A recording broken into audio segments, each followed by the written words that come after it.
ஜனநாயகன் விஜய்க்கு எல்லாரும் கொஞ்சம் சப்போர்ட் பண்ணுங்க.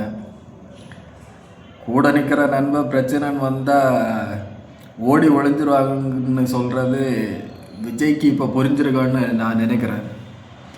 ஏன்னா விஜயோட நண்பர்களாக இருக்கட்டும், திரையுலகத்தை சார்ந்தவர்களாக இருக்கட்டும், ஆளாளுக்கு ஒரு ட்விட்டு போட்டுட்டு ஓரம் கட்டிட்டாங்க, ஓரமாக போயிட்டாங்க.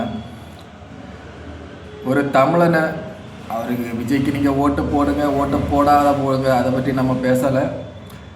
ஆனால் ஒரு தமிழனை இந்த அடி அடிக்கிறாங்கன்னா அதுக்கு நம்ம அந்த தமிழனுக்கு சப்போர்ட் பண்ணணும், விஜய்க்கு சப்போர்ட் பண்ணுங்க. விஜய் ஸ்டேட் கவர்மெண்ட் அடிக்குதா, சென்ட்ரல் கவர்மெண்ட் அடிக்குதாங்கிறது நமக்கு முக்கியம் கிடையாது.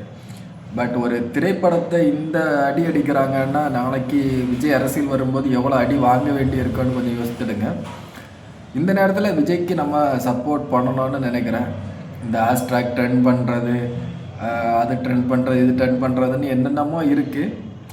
கொஞ்சம் சப்போர்ட் பண்ணுங்க விஜய்க்கு, என்னுடைய கருத்து இது. ஏன்னா ஏற்கனவே வந்த படம் தான் இது. பகவன் கேசரின்னு ஒரு படம் வந்த படத்தில் இவங்க கொஞ்சம் ஆல்டர் பண்ணி எடுத்திருப்பாங்க. அதில் சில பல பிரச்சனைகள் இருக்கலாம், சில பல வசனங்கள் இருக்கலாம், சில பல காட்சிகள் இருக்கலாம். அந்த காட்சிகள் எல்லாம் கட் பண்ணி தூக்கி போட்டுட்டு படத்தை ரிலீஸ் பண்ணலாம். ஆனால் அதை ரிலீஸ் பண்ண விடாமல் தடுக்கிறாங்க. அது ஏன்னு நமக்கு தெரியல. நம்ம அரசியல் பேச விரும்பலை, நம்ம அரசியல் பேசுகிறதுக்கும் வரல.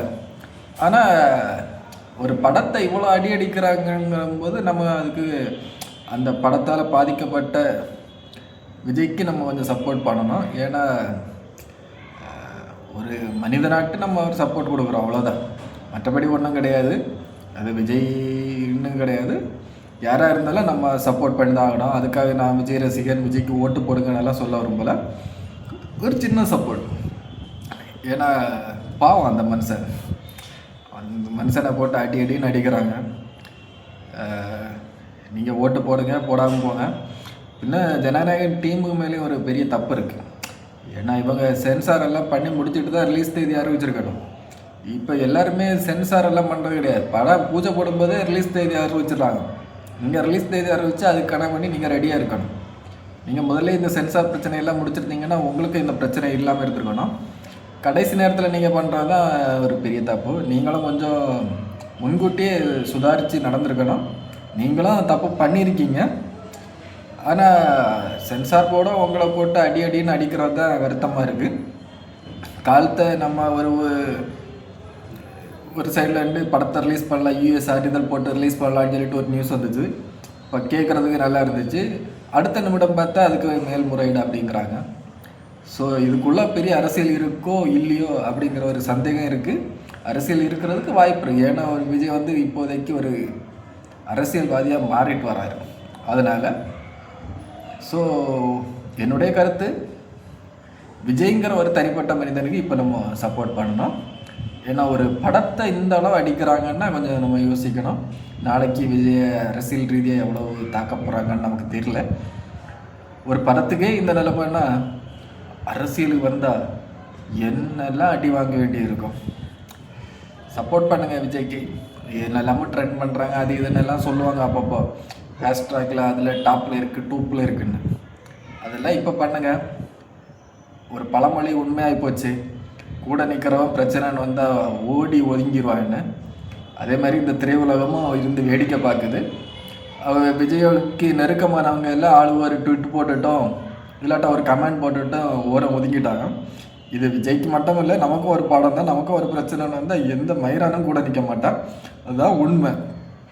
ஸோ நம்மளை நம்ம தான் பாதுகாத்துக்கணும். நம்ம கூட இருக்கிறவனுக்கு ஒரு பிரச்சனைனால நம்ம தான் சப்போர்ட் பண்ணணும். ஸோ விஜய்க்கு கொஞ்சம் சப்போர்ட் பண்ணுங்கள். நான் இதுக்காக விஜய்க்கு ஓட்டு போடுங்கன்னு இந்த அரசியலை பற்றி பேசுகிறதோ நான் வரல. சாதாரண ஒரு படத்தில் காட்சிகளை நீக்க சொல்லலாம், கட் பண்ணிவிட்டு படத்தை எடுக்க சொல்லலாம். ஆனால் இந்த படத்தை சென்சார் பண்ணாமல் அதுக்கு மேல்முறையீடுன்னு எதுக்கு போகிறாங்கன்னு நமக்கு புரியலை, தெரியலை. ஸோ பார்ப்போம் இது எங்கே வர போகுதுன்னு. விஜயம் விடுற மாதிரி இல்லை. அதில் கட் பண்ணி தூக்கி தூர போட வேண்டிய சீனை தூக்கி தூர போட்டுட்டு ஜாயின் பண்ணி அதுக்கு மேட்ச் பண்ணி ஏதாவது அவங்களுக்கு தெரியாது இல்லை, நிறைய சீன்கள் இருக்கும், அதை தூக்கி ஜாயின் பண்ணி படத்தை ரிலீஸ் பண்ணியிருக்கலாம். அதுக்கு அவங்க ஒத்துக்கலை.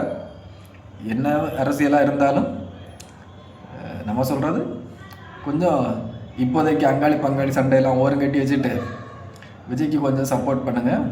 இந்த ஹேஷ்டாக் அதெல்லாம் ட்ரெண்ட் பண்ணுறதெல்லாம் பண்ணி விடுங்க. அப்போதாவது விஜய்க்கு கொஞ்சம் நமக்கு கூட மக்கள் இருக்காங்கன்னு உள்ள ஒரு சின்ன ஒரு சந்தோஷமாவது இருக்கும். அவ்வளோதான்.